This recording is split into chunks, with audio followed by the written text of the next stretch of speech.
निकालाच्या दिवसानंतर एकनाथ शिंदेंचं मौन। एकत्रित पत्रकार परिषदेनंतर शिंदेंनी माध्यमांशी बोलणं टाळलं। मौनामध्ये असलेले शिंदे नाराज असल्याची चर्चा।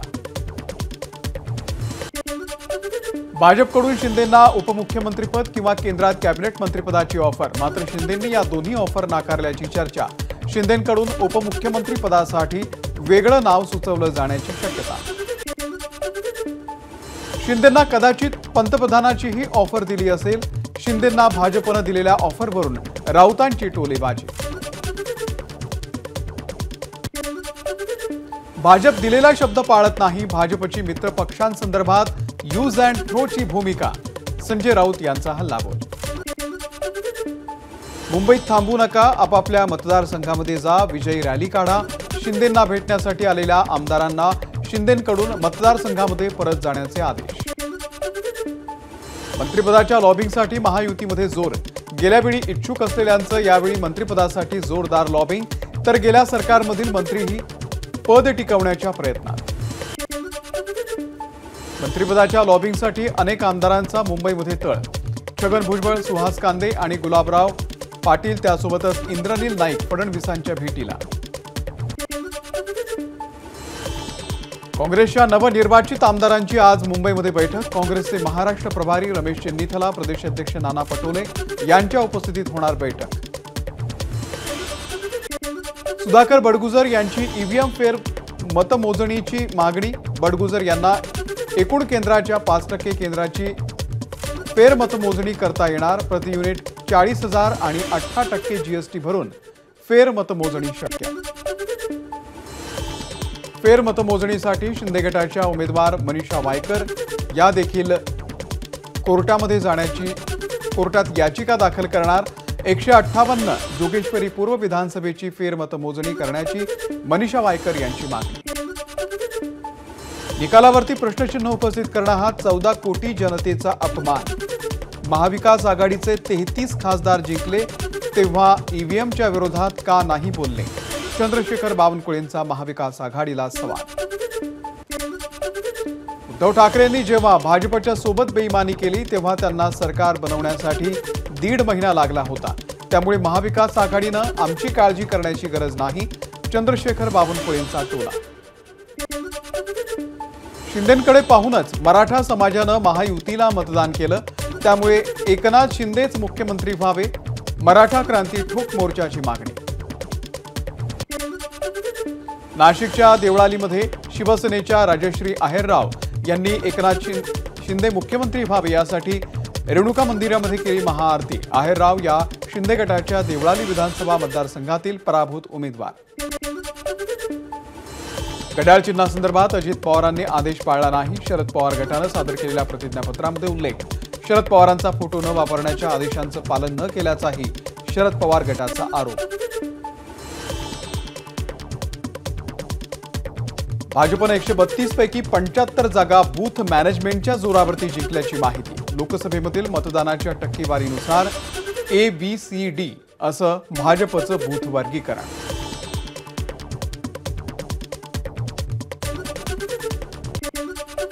विधानसभेमध्ये निवडून आलेल्या सर्वपक्षीय 288 आमदारांपैकी 65% नवनिर्वाचित आमदारांवरती गुन्हे। भाजपच्या 132 पैकी 92 आमदारांवरती विविध गुन्हे दाखल असून त्यातील 40% आमदारांवर गंभीर गुन्ह्यांची नोंद। वाशिम रिसोड मतदारसंघातील कर्मचाऱ्यांचं 97 टपाली मतदान बाद। सुशिक्षित मतदारांकडूनही मतदानामध्ये चुका। नागपूरमध्ये धर्मराव बाबा आत्राम यांच्या विजयानंतर त्यांच्या निवासस्थानाच्या बाहेर लागले बॅनर। बॅनरवरती बाप आखिर बाप होता है असा उल्लेख। आत्राम यांच्याकडून त्यांची कन्या भाग्यश्री आत्राम यांचा पराभव। विजयानंतर उतू नका, मातू नका आणि पराभवानंतर निराश होऊ नका। मेहकरमधल्या घटनेवरून केंद्रीय मंत्री प्रतापराव जाधव यांचा कार्यकर्ते आणि नेत्यांना सल्ला। एसटी कर्मचाऱ्यांसाठी आनंदाची बातमी। एसटी कर्मचाऱ्यांचा अडकलेला बोनस तातडीने द्या। काळजीवाहू मुख्यमंत्र्यांचे परिवहन विभागाला आदेश। मालवाहतुकीला चालना देणाऱ्या 3 रेल्वे प्रकल्पांना केंद्राची मंजुरी।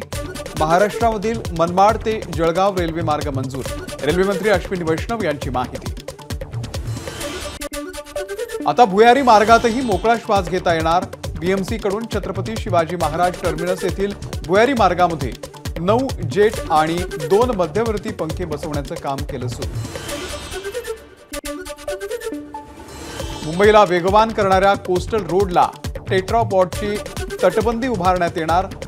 मुंबई महानगरपालिकेची घोषणा। तटबंदीमुळे सागरी जीवांचं संरक्षण होणार। 23 डिसेंबर पासून मुंबईहून सोलापूरला विमान सेवा। गोवा स्थित फ्लाय 91 या कंपनीनं मुंबई ते सोलापूर आणि गोवा ते सोलापूर या मार्गावरती विमान सेवा सुरू करण्याची केली घोषणा। ऑक्टोबर महिन्यामध्ये देशातील तब्बल 1,36,00,000 लोकांचा विमान प्रवास। गेल्या वर्षीच्या तुलनेत 5.3% वाढ। आगामी वर्षामध्ये एप्रिल ते जूनच्या दरम्यान नवी मुंबई विमानतळ सुरू होण्याची शक्यता। नवी मुंबई विमानतळासाठी सध्या मार्च 2025 ची डेडलाईन। तुळजाभवानी मंदिराच्या नूतनीकरणाच्या कामाला सुरुवात। एकूण 58 कोटी 12 लाख रुपयांच्या निधीला प्रशासनाची मंजुरी। मंदिरातील पुरातन दगडावरती नंबर टाकण्याचं काम सुरू। आळंदीमध्ये ज्ञानेश्वर माऊलींच्या संजीवन समाधी सोहळ्याला 3 लाख भाविकांची उपस्थिती। इंद्रायणी नदी घाटावरती आकर्षक विद्युत रोषणाई। मंदिरातही विविध फुलांची खास सजावट। चंद्रपूरमध्ये वनविभागानं शिकाऱ्याच्या ताब्यातून जप्त केले 86 वारामुखी प्रजातीचे पक्षी। पक्षी तस्करीच्या आरोपाखाली संजय नानेला अटक। चंद्रपूर वनविभागाची कारवाई। वेटरला मारहाण करतो म्हणून हॉटेल मालकाची तरुणाला मारहाण। या मारहाणीमध्ये तरुणाचा जागीच मृत्यू। पुण्यातील तळेगावमधली धक्कादायक घटना। अंधेरीमधल्या वीरा देसाई रोडवरती एका इमारतीच्या 6व्या मजल्यावरून घरामध्ये मोठी आग। पोलिसांनी इमारतीमधील सर्वांना सुखरूप बाहेर काढलं। गोंदियाच्या मोरगाव अर्जुनी तालुक्यातील बाराभाटीमधील शेतातील धानाला अज्ञातानं लावली आग। शेतकऱ्यांचं 3.5 लाखांचं नुकसान। भारत सरकारच्या देश का प्रकृती परीक्षण या अभियानाला सुरुवात। राष्ट्रपती द्रौपदी मुर्मू यांच्या प्रकृतीचे परीक्षण करून अभियानाला शुभारंभ।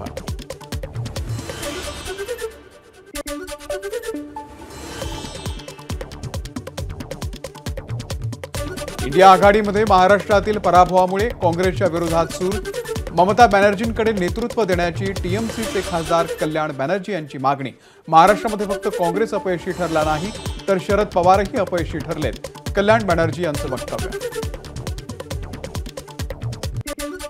लोकसभा आणि राज्यसभेच्या कामकाजाला सुरुवात। दोन्ही सभागृहांमध्ये अदानींच्या मुद्द्यावरून गदारोळ। कामकाजाला सुरुवात होताच विरोधकांची घोषणाबाजी। अमेरिकेमध्ये लाचखोरीशी संबंधित खटला दाखल झाल्यानंतर मूडीजनं अदानींच्या 7 कंपन्यांना दिला नकारात्मक शेरा। अदानी समूहाचे शेअर्स घसरले। मूडीजनं Adani Enterprises, Adani Energy, Adani Green एनर्जीसह 7 कंपन्यांचं रेटिंग केलं कमी। अदानी ग्रीन एनर्जीकडून बीएसई एनएसईला स्पष्टीकरणाचं पत्र। पत्रातून गौतम अदानी आणि सागर अदानी यांच्यावरती लाच दिल्याचा आरोप नसल्याचा दावा। सर्व आरोपांचं कायदेशीर मार्गाने योग्य उत्तर देऊ, अदानी समूहाचं स्पष्टीकरण। गौतम आणि सागर अदानी यांना ज्येष्ठ विधिज्ञांकडून क्लीन चिट। मुकुल रोहतगी यांच्या मते अदानींच्या विरोधात थेट आरोप नाहीत। फॉरेन करप्शन प्रॅक्टिस ऍक्ट भंग केल्याच्या आरोपामध्ये अदानींचं नाव नाही। अबुधाबीमध्ये झालेल्या आयपीएलच्या लिलावानंतर नीता अंबानींकडून व्हिडिओ शेअर। मुंबई इंडियन्स संघातील नवीन खेळाडूंचं केलं स्वागत, तर संघाला मराठीतून दिल्या शुभेच्छा। बीसीसीआयनं पाकिस्तानमध्ये खेळण्यास नकार दिल्यानंतर चॅम्पियन्स ट्रॉफीचा पेच वाढला। 29 नोव्हेंबरला आयसीसीची महत्त्वाची बैठक। चॅम्पियन्स ट्रॉफी संदर्भात काय निर्णय होतो याकडे लक्ष।